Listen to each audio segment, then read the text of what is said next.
मुख्यमंत्री चेहरा, CM face, एक ऐसा कीवर्ड है जो बिहार में लगातार चर्चा में बना हुआ है। अब चर्चा इस बात की भी है कि चिराग पासवान भी क्या अपनी मुख्यमंत्री पद की दावेदारी के बारे में सोच रहे हैं, उनका क्या प्लान है, वो पर्दे के पीछे क्या तैयारी कर रहे हैं, इस पर बात करेंगे। इसके अलावा प्रशांत किशोर जो एक और चेहरा है बिहार की राजनीति में, क्या वो राघोपुर से तेजस्वी यादव के सामने चुनावी मैदान में उतरने की तैयारी कर रहे हैं, इस पर चर्चा करेंगे। और चर्चा करने के लिए मेरे साथ होंगे हमारे वरिष्ठ साथी पंकज जी। आप देख रहे हैं राग बिहारी। पंकज जी, सबसे पहले तो चिराग पासवान के बारे में बात कर लेते हैं, क्योंकि अभी इस बीच देखा गया है कि उतना वो नज़र नहीं आए हैं, और इस बीच सबसे चर्चा जो बिहार में रही है वो रहती है घूम फिर के कि भाई सीएम फेस कौन होगा, एनडीए का सीएम फेस कौन होगा, महागठबंधन का। अभी कांग्रेस की तरफ से बयान आ गया था कि तेजस्वी की बजाय क्या और कोई हो सकता है, या फैसला हुआ है कि नहीं। इधर एनडीए में भी आप देख ही रहे, चर्चा चलती ही रहती है नीतीश कुमार फेस होंगे कि नहीं होंगे। निशांत कुमार जो उनके बेटे हैं वो तक बोल चुके हैं नीतीश के लिए कि सीएम फेस घोषित करो। इस बीच चिराग पासवान क्या कर रहे हैं? तमाम जानकार कहते हैं कि वो भी एक संभावित दावेदार हैं, और कल को कुछ ऐसी स्थितियाँ बन सकती हैं जहाँ चिराग बाजी मार जाएं। क्या स्थितियाँ हैं, क्या कर रहे हैं चिराग? देखिए, जो मेरे पास जानकारी है, क्योंकि चिराग अपने कार्ड बहुत अच्छे तरीके से खेल रहे हैं, और चिराग 2025 की रेस में नहीं है, ये आपको बता दें। बड़ा सीधा सा जवाब मैं अपने दर्शकों तक पहुंचाना चाहूंगा कि चिराग 2025 की रेस में बिल्कुल नहीं है। वो उन्होंने अपना संबंध अपने तरीके से नीतीश कुमार से सुधारने का प्रयास किया है। और जहां तक सवाल है कि चिराग की मंशा क्या है, तो वो आपको बता दें, चिराग 2030 के लिए बैटिंग कर रहे हैं। 2030 उनके दिमाग में है। इस चुनाव में वो मैक्सिमम सीटें एक्सट्रैक्ट करना चाहते हैं। चिराग के जो सलाहकार हैं और चिराग के जो दिमाग में है वो ये है कि नीतीश कुमार तक हमें रुकना चाहिए, थमना चाहिए, क्योंकि हमने अगर महत्वाकांक्षा दिखाई तो हमें लेनी का देनी पड़ सकता है, जैसा 2020 में हुआ था। इसलिए हमें क्या करना है कि नीतीश कुमार तक चुप रहना है। जैसे ही नीतीश राजनीतिक परिदृश्य से बाहर होते हैं, क्योंकि नीतीश का उम्र हो चुका है, नीतीश लंबे समय तक अब राजनीति करने वाले नहीं है, कम से कम 5 साल तक सीएम रहने नहीं जा रहे हैं, 2025 से 30 रहने नहीं जा रहे हैं। इसलिए अगर एनडीए का कोई चेहरा है तो चिराग पासवान ही है। बीजेपी में कोई चेहरा ऐसा उभर नहीं पाया है। और अगर कोई क्योंकि चिराग पासवान को लग रहा है मैं दलित भी हूं, युवा हूं, हर एक जाति में एक्सेप्टेबल हूं, और मैंने जो बिहार फर्स्ट, बिहारी फर्स्ट का विजन दिया है वो लोगों को अपील करता है। उनके दिमाग में यह है कि मेरा स्ट्राइक रेट बहुत तगड़ा है, हमने 5 सीटों पर चुनाव लड़ा, हम सब पे जीत गए, तो आखिरकार हमारे साथ हर जाति के लोग जुड़ रहे हैं, युवा जुड़ रहे हैं, युवा के एस्पिरेशन को हम जगा सकते हैं। इसलिए हमें अभी चुपचाप रहना है, अपने संगठन को मजबूत करना है, अपनी पार्टी को फैलाना है। और जहां तक दलित नेताओं में कंपटीशन की भी बात है, तो आप ये देख लीजिए कि चिराग मानते हैं कि जीतन राम मांझी भी उनके कॉम्पिटिटर नहीं है, उनकी भी उम्र हो चुकी है। और संतोष सुमन की, जो जीतन राम मांझी के बेटे हैं, उनकी राजनीतिक हैसियत चिराग के बराबर है नहीं। इसलिए चिराग को लगता है कि आने वाले समय में अगर तेजस्वी के मुकाबले कोई खड़ा हो पाएगा तो वो चिराग पासवान ही खड़ा हो पाएगा। अब देखिए क्या अजब तरह की बात है। बात यह है कि दोनों समाजवादी नेता के पुत्र हैं। लालू प्रसाद समाजवादी, तेजस्वी उनके सुपुत्र हैं। चिराग पासवान रामविलास पासवान के सुपुत्र हैं, ये भी समाजवादी हैं। तो चिराग पासवान को लगता है कि ठीक है, नीतीश, लालू, रामविलास एरा अब समाप्ति की ओर है। लालू प्रसाद वैसे ही नेपथ्य में जा चुके हैं, रामविलास पासवान दिवंगत हो चुके हैं, और जहां तक नीतीश कुमार का सवाल है तो वो ज्यादा समय तक चलने वाले नहीं है। अगर इस तरह की बात होती है तो हमें तो ये मान करके चलना पड़ेगा ना कि नेतृत्व का संकट होगा, और नेतृत्व का संकट होगा तो सबसे ज्यादा एक्सेप्टेबल कोई है तो वो कौन है? तो वो है तो मैं हूं। और इसीलिए मैं ये मानता हूं कि मेरी जो सोच है वो 2030 के लिए होनी चाहिए। और इसीलिए उनके सलाहकार कहते हैं कि अभी आप बेहतर तरीके से राम का हनुमान बने रहिए, और राम का हनुमान बने रहिएगा तो इससे आपको कतई दिक्कत नहीं होगी। और वो राम कहते हैं कि मैं एनडीए में हूं मोदी जी की वजह से, मैं बीजेपी की वजह से एनडीए में नहीं हूं। आप उनकी बात सुनिए तो आपको ये लगेगा कि ठीक है, मोदी जी की वजह से हैं, चिराग मोदी जी के दुलरुआ बने रहना चाहते हैं, पर चिराग के दिमाग में है क्या? तो चिराग के दिमाग में पूरे तरीके से 2030 है। 2025 के रेस में वो बिल्कुल अपने आप को लाना नहीं चाहते।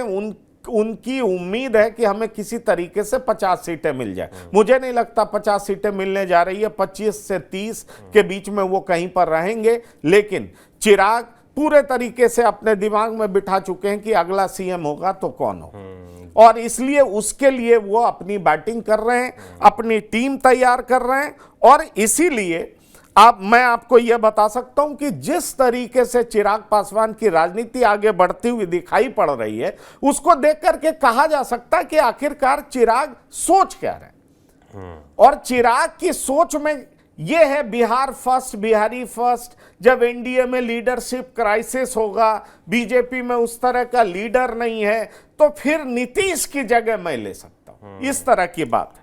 तो इसलिए जो आपने रूपरेखा बताई है वो बड़ी स्मार्ट टेक्निक नजर भी आ रही है, बड़ी स्मार्ट टेक्निक। नीतीश कुमार को चैलेंज नहीं करना, क्योंकि आज का जो परिदृश्य है उसमें नीतीश कुमार सबसे मुफीद बैठते हैं एनडीए में नेता के तौर पर, क्योंकि वो चेहरा रहेंगे तभी नीतीश कुमार यानी कि जेडीयू साथ रहेगी और तभी सरकार बनने की स्थिति बन पाएगी। आंकड़ों के लिहाज से देखें, अगर जो राजनीतिक आंकड़े बनते हैं, खासतौर पर जातिगत आंकड़े बनते हैं बिहार के उस हिसाब से, इसलिए नीतीश कुमार को लेकर अभी उन्होंने दोस्ती भी कर ली है। हाल फिलहाल में देखा गया है कि नीतीश कुमार के साथ अगल बगल ठीक से व्यवहार उनका नजर आ रहा है, कोई आपस में एक दूसरे के प्रति बयानबाजी नहीं हो रही है। जो पिछले चुनाव की खटास थी, ऐसा जानकार कहते हैं कि वो भी खत्म हो गई। तो नीतीश कुमार के चहेते बने रहना है और आगे अगले चुनाव की तैयारी और अपने आप को प्रोजेक्ट करते रहना है, ये स्ट्रेटजी रहेगी। हाँ बिल्कुल, यही स्ट्रेटजी और इसी पर काम कर रहे हैं। आप देखिए, जैसे माफ कर दिया है, नहीं देखिए, मेरी जानकारी में नीतीश कुमार के दिमाग से अभी भी ये बात नहीं निकली। अच्छा। ये मैं आपको बता सकता हूं, क्योंकि कई बार जब एनडीए में सीटों के बंटवारे को लेकर के जब बात चलती है तो नीतीश बहुत ज्यादा सीट चिराग पासवान को देना नहीं चाहते। और मैं उस गुप्त मीटिंग के बारे में नहीं बोलना चाहूंगा, क्योंकि उसमें 2-3 लोग ही थे, तो इससे बात बहुत अलग तरह की चली जाएगी। लेकिन मैं आपको बता दूं कि नीतीश चिराग को बहुत ज्यादा सीटें देने को तैयार नहीं है, और इसीलिए नीतीश ने जब सीट की बात की थी तो उन्होंने अपने लिए 122 सीटें मांगी, और 122 सीटें खुद जेडीयू लड़ना चाहती है, तो 121 में सबके पास क्या मिलेगा? जरा ये सोचिए, सबको क्या मिलेगा? एक बात मैं और आपको बताना चाहूंगा, कल तेजस्वी यादव ने यह अनाउंसमेंट किया कि जब मेरी सरकार आएगी तो ये जो तारी है, क्योंकि तारी खजूर के पेड़ से निकाला जाता है, और उस पेड़ से जब निकाला जाता है और आप सूर्य उगने से पहले अगर उसको पीते हैं तो माना जाता है कि वो औषधि का काम करता है। लेकिन सूरज के उगने के बाद अगर आप पीते हैं तो उसमें नशा होता है, इस तरह की बात कही जाती है। उसको नीरा भी कहते हैं, ताड़ी भी कहते हैं, इस तरह के नाम से पुकारा जाता है। और एक ऐसा जाति विशेष है जिसका ये आप कह लीजिए कि पुश्तैनी धंधा है, पुश्तैनी काम है, वो लोग इसको विशेष रूप से करते हैं। अब तेजस्वी यादव ने कल कहा कि हमारी सरकार आएगी तो हम ऐसा करेंगे कि हम इससे प्रतिबंध हटा देंगे। उसी पर तुरंत चिराग पासवान जवाब देते हैं कि तेजस्वी यादव ऐसा क्या करेंगे, हम लोग बहुत पहले से ही मांग कर रहे हैं कि किस तरीके से नीरा को अलग किया जाए। मतलब जो दलित में वो समुदाय है उसको तेजस्वी यादव अपने तरफ ना कर लें, इसलिए चिराग पासवान उस पर आगे बढ़ करके कहते हैं कि नहीं, उसकी मांग हम लोग कर रहे हैं, उस पर विचार किया जा रहा है और ऐसा किया जा सकता है। इसलिए तेजस्वी यादव जिस चीज को लेकर के आगे बढ़ना चाहते हैं उसकी काट चिराग पासवान तुरंत कर देते हैं। चिराग पासवान यही नहीं रुकते हैं, कल जर्नलिस्ट की बेटी की शादी में जाते हैं और वहां जब उनको प्रेस के लोग उनको घेरते हैं और उनसे पूछते हैं कि आखिरकार ये चल क्या रहा है, ये हो क्या रहा है, तो चिराग पासवान कहते हैं देखिए, एक बात बहुत साफ है कि बिहार की बर्बादी का कारण कोई है तो राष्ट्रीय जनता दल है, लालू प्रसाद है, उनका परिवार है। बिहार किस अंधकार से बाहर निकला है और उसको निकालने का काम किसी ने किया है तो एनडीए की सरकार ने किया है। क्रेडिट नीतीश कुमार को देते हैं। अब समझिए, यही चिराग पासवान कुछ समय पहले कहते थे कि नीतीश की वजह से ये बिहार पिछड़ा हुआ है, लेकिन अब चिराग पासवान नीतीश को अटैक नहीं करते। उनको मालूम है अगर वर्तमान समय में नीतीश को अटैक किया गया तो बड़ी दिक्कत हो जाएगी। दूसरी बड़ी बात यह है जो मैं आपको बताना चाहता हूं कि चिराग पासवान 5 साल का इंतजार कर रहे हैं। और 5 साल के इंतजार की वजह यह है कि उनको पता है 2030 के रेस का घोड़ा वही है, इसलिए अभी बहुत ज़्यादा इम्पेशेंट नहीं होना है, अपना जनाधार बढ़ाना है, अपने चेहरे को चमकाना है, लोगों के दिलों में राज करना है। और कल जब तेजस्वी यादव का कोई कॉम्पिटिटर सामने आता है तो निश्चित तौर पर चिराग पासवान कहेंगे कि हाँ मैं हूँ, मुझे लोग पसंद करते हैं, मेरी पॉपुलैरिटी सबसे ज़्यादा है। क्योंकि बीच में एक बात निकल करके आई कि नीतीश के बेटे भी आएंगे पॉलिटिक्स में और इसकी चर्चा बहुत ज़्यादा है। आखिरकार जेडीयू का भविष्य कौन है, जेडीयू को बचाएगा कौन? कई नेताओं ने भी इसकी मांग की। और जो जेडीयू का आधार वोट बैंक है वो किधर जाएगा, उसके आगे बड़ा एक डिलेमा है। इसलिए ये बात सामने आने लगी कि निशांत आ जाएंगे, नीतीश के सुपुत्र निशांत आएंगे। अब नीतीश कुमार के सुपुत्र निशांत आएंगे तो आप आने वाले समय में देख सकते हैं कि 3 समाजवादी के सुपुत्र आपस में लड़ते भिड़ते हुए दिखाई पड़ सकते हैं कि कौन किसके साथ है, कौन मुख्यमंत्री बनेगा, और आगे की लड़ाई इसी ओर जाती हुई दिखाई पड़ रही है। बिल्कुल, बड़ा इंटरेस्टिंग है बिहार की फिलहाल की राजनीति भी, और जो पंकज जी ने बताया कि भविष्य की राजनीति है, जहां पर 3 समाजवादी नेताओं के पुत्र आपस में टकराते नजर आएंगे। और किस्सा सब कुर्सी का ही है, मुख्यमंत्री पद को लेकर तो वो तो बाकी बिहार की जनता तय करेगी। और जैसा कि ताड़ी वाला मुद्दा आप बता रहे थे तो मैं कहीं पढ़ रहा था, जैसे लालू प्रसाद यादव भी जब वो मुख्यमंत्री बने तो जो उस पर टैक्स लगता था वो उन्होंने खत्म कर दिया, तो उस समुदाय को खुश करने के लिए अपनी तरफ लाने के लिए। और अब तेजस्वी उसी मुद्दे को उठा रहे हैं कि हम जो उस पर जो रोकथाम है उसको हटाएंगे, और उसको जो आपने बताया कि सुबह के वक्त पी लिया जाए तो औषधि की तरह, शाम को फिर शराब, तो उसको इस तरीके से बाइफरकेट करने का प्रयास रहेगा। क्या रहता है वो अलग बात है। मगर इस बीच चर्चा प्रशांत किशोर की भी है। प्रशांत किशोर जो अपना आंदोलन कर रहे हैं, एग्रेसिव हैं, घर घर घूम रहे हैं, गांव-गांव घूम रहे हैं, वो अलग विषय है। मगर ज़्यादा चर्चा इस बात कि वो चुनाव कहाँ से लड़ेंगे, चुनाव लड़ेंगे भी कि नहीं लड़ेंगे। और अब एक सीट का नाम आया है, सीट का नाम राघोपुर है। वो सीट है जहाँ से तेजस्वी यादव चुनाव खुद लड़ते हैं, विधायक हैं। क्या वाकई प्रशांत किशोर तेजस्वी को उनके गढ़ में चैलेंज करने जा रहे हैं?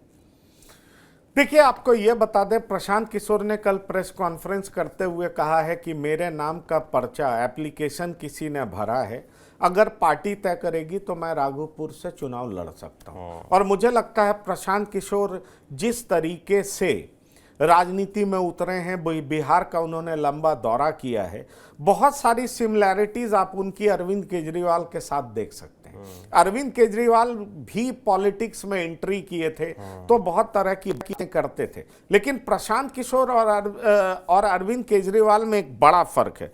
प्रशांत किशोर लगातार बिहार में घूमे हैं, लोगों के जनमानस को उन्होंने समझने का प्रयास किया है। उनको लगता है कि अगर तेजस्वी यादव को हरा दिया तो ये एक मैसेज चला जाएगा कि एनडीए के सामने कौन, प्रशांत किशोर। और दरअसल प्रशांत किशोर उसी स्पेस को भरना चाहते हैं। आप याद करिए, अरविंद केजरीवाल कहां चले गए थे लड़ने, किससे लड़ने चले गए थे? नरेंद्र भाई मोदी के खिलाफ। और नरेंद्र भाई मोदी के खिलाफ उनकी हार हुई थी ना, उनकी हार 2014 में। फिर वो लड़ गए किसके खिलाफ? शीला दीक्षित के खिलाफ। अरविंद केजरीवाल लड़े और शीला दीक्षित को उन्होंने पटक दिया, दिल्ली के हीरो हो गए। और हीरो हुए तो 15 साल तक वो राज करते रहे।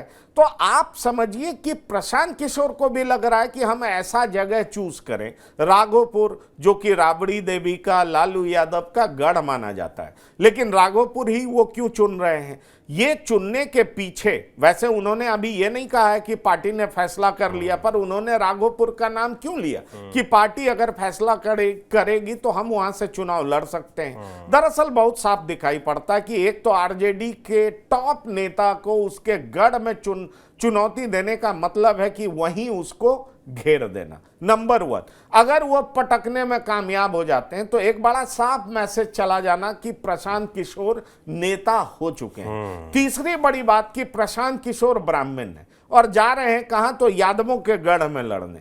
अगर वो वहां लड़ करके जीत जाते हैं तो एक मैसेज बहुत साफ दे देंगे कि बिहार के लोग जाति पाति को नहीं मानते। प्रशांत किशोर अक्सर ये साबित करते हुए देखे जाते हैं और वो कहते हैं कि नीतीश कुमार जो अभी मुख्यमंत्री हैं उनकी जाति की आबादी क्या है। अगर जाति पर ही बिहार की जनता नेता चुनाव करती तो नीतीश तो मुख्यमंत्री होते नहीं। इसलिए प्रशांत किशोर अपनी इस बातों को भी सिद्ध करने के लिए, साबित करने के लिए राघोपुर जा सकते हैं। और फर्ज करिए अगर वो जीत जाते हैं तो कितनी बड़ी बात होगी, कितने बड़े नेता बन जाएंगे। तो इसलिए प्रशांत किशोर इसका प्रयास कर रहे हैं। पर इसके उलट आप देखें, आरजेडी इस बात को तूल देना शुरू कर देगी कि प्रशांत किशोर दरअसल बीजेपी की बी टीम है और वो हराने किसको आए हैं, तो आरजेडी को हराने आए हैं। तेजस्वी यादव कोशिश कर सकते हैं कि यादव समाज की अस्मिता से इसको जोड़ने का प्रयास करें।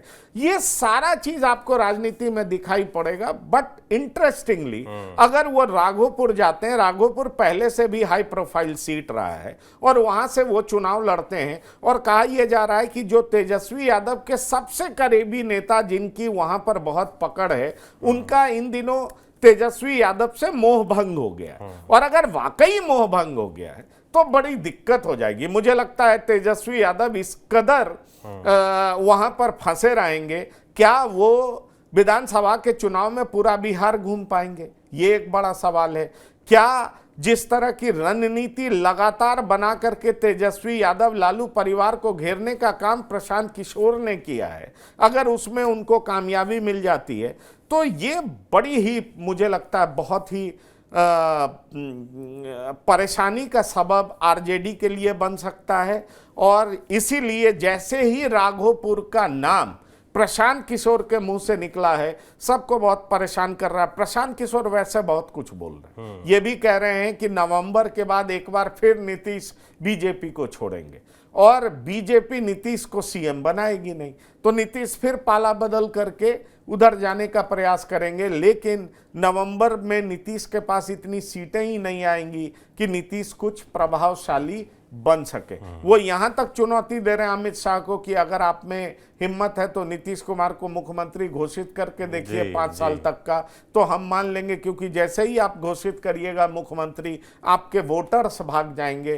तो इस तरह की बात करके प्रशांत किशोर जो एनडीए की राजनीति है, जो महागठबंधन की राजनीति है, सबको एक्सपोज करने का प्रयास कर रहे हैं और बड़ी ही तेजी से अपने लिए जगह बनाने का प्रयास कर रहे हैं। उन्होंने पहला चुनाव लड़ा, उपचुनाव 10% के आसपास वोट ले आ रहे हैं, तो इसको बहुत खराब शुरुआत भी नहीं कहा जा सकता है। लेकिन विधानसभा चुनाव में वो कितने दलों को कितना नुकसान पहुंचाते हैं, उनकी मजबूती किस तरह से दिखाई पड़ती है, उनके उम्मीदवार कितने जीतते हैं, उनकी रणनीति कितनी कारगर साबित होती है, इस सब का परिणाम विधानसभा चुनाव के बाद आ जाएगा। और प्रशांत किशोर उसके बाद कितने बड़े नेता बन पाएंगे, ये साफ साफ दिखाई पड़ेगा, क्योंकि उनकी लंबे समय से मेहनत बिहार में दिखाई पड़ रही है। वो संगठन खड़ा कर रहे हैं, वो लोगों को जोड़ रहे हैं, नैरेटिव गढ़ रहे हैं।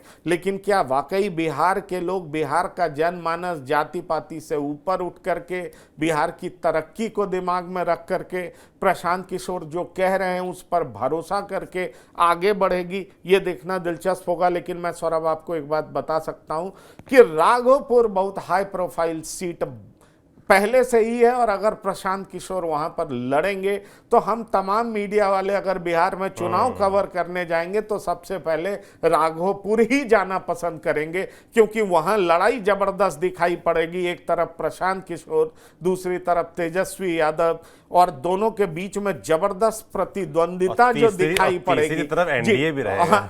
नहीं, मैं वही कह रहा हूं, तीसरी तरफ एनडीए भी होगा। लेकिन ये दो बड़े नाम जब आमने सामने होंगे तो निश्चित तौर पर बहुत मजा आएगा, क्योंकि मुझे याद आता है अरविंद केजरीवाल बनाम शीला दीक्षित, मुझे याद आता है नरेंद्र मोदी बनाम अरविंद केजरीवाल। ये सब बड़े जबरदस्त लड़ाई हुई थी, जबरदस्त कॉन्टेस्ट था, कवर करने में भी बहुत मजा आता था। तो मैं ये सोच करके कई बार उत्साहित हो जाता हूं, क्योंकि ये रोमांच का पल होगा। जैसे आप इंडिया वर्सेस पाकिस्तान का मैच देखते हैं, उस तरीके का पल आपको वहां पर दिखाई पड़ेगा। जी हाँ, तो इसलिए कल से जैसे ही प्रशांत किशोर ने राघोपुर की बात की है, उसके बाद से लोगों के मन में कौतूहल मचा हुआ है कि क्या वाकई प्रशांत किशोर राघोपुर जाएंगे और राघोपुर की जनता प्रशांत किशोर को हाथों हाथ लेगी। ऐसा होगा तो फिर तेजस्वी यादव के गढ़ में प्रशांत किशोर अगर उन्हें हरा देंगे, फिर क्या होगा, तेजस्वी के लीडरशिप पे सवाल उठेगा। बहुत लोग कह रहे हैं तेजस्वी 2 जगह से लड़ेंगे, या प्रशांत किशोर की पार्टी वाकई इस तरीके से सोच रही है। तो बहुत तरह की बातें आने वाले दिनों में बिल्कुल पर्दा हट जाएगा, बादल छंट जाएगा, क्या होगा वो आपको साफ साफ दिखाई पड़ जाएगा। बिल्कुल, जिस तरीके से पंकज जी ने इंटरेस्ट जगाया है, तो अब तो लग ही रहा है कि प्रशांत किशोर लड़ ही जाए, कम से कम हम लोग को आनंद आएगा उस सीट को कवर करने में, तब एक इंटरेस्ट आ जाएगा। अगर पिछले चुनाव की बात करें तो 38,000 वोटों से तेजस्वी 2020 में इस सीट पर चुनाव जीते थे। बीजेपी के सतीश कुमार दूसरे नंबर पर रहे थे और एलजेपी के राकेश रोशन भी करीब 25,000 वोट यहाँ पर पाए थे। तो और अब प्रशांत किशोर आ जाएंगे तो जाहिर सी बात है कि जो 38,000 की लीड है इसमें कुछ ना कुछ असर आएगा और चुनाव इंटरेस्टिंग हो जाएगा। बाकी यही बिहार की राजनीति है। तो आज हम लोगों ने देखा जाए तो 2 लोगों के बारे में बात की। एक तो प्रशांत किशोर हैं जो खूब हल्ला मचाए रहते हैं बिहार की पॉलिटिक्स, और एक फिलहाल चिराग पासवान है जो शांति से आराम से धीमे धीमे कदम बढ़ा रहे हैं और उनकी नज़र 2025 नहीं 30 पे है। इस पूरी बातचीत के बारे में आपका क्या सोचना है हमें कमेंट बॉक्स में लिखकर ज़रूर बताएं। बाकी देखते रहिए राग बिहारी TV9 डिजिटल। शुक्रिया, थैंक यू।